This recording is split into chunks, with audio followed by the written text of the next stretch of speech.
Even before naman magsimula sa Senate yung impeachment trial ni VP Sara, no, matagal na usapan yan. Parang it's even been a year na talagang may dumudurog na sa pangalan ni VP Sara, whether some critics call it political persecution or whatever narrative.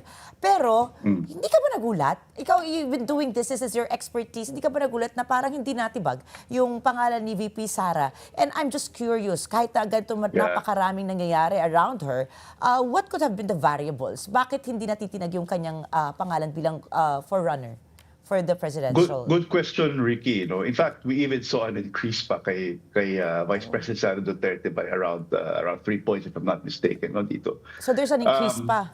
There's an increase pa, from the last round, which we published in March, and from even compared with the last round pa that we published in November. So I think there's an upward momentum for Vice President Sara Duterte.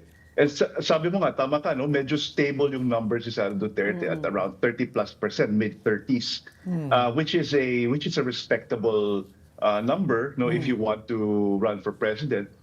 The other issue there, actually, hindi ko alam kung pinatala ko sa yung buong report ni Ricky, it's a 90-page report.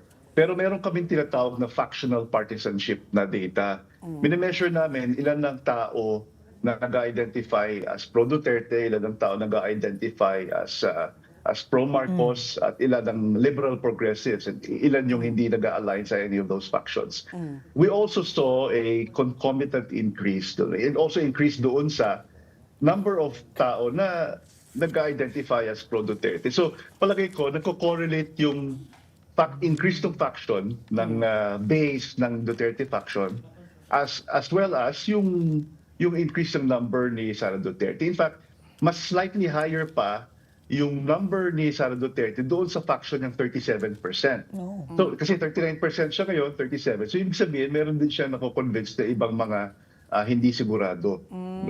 Kahit pa paano, umakyat siya doon sa ganyang sa number na yan, kakuha siya ng konti. Dati kasi, nakasda sa 20% yung hindi sigurado.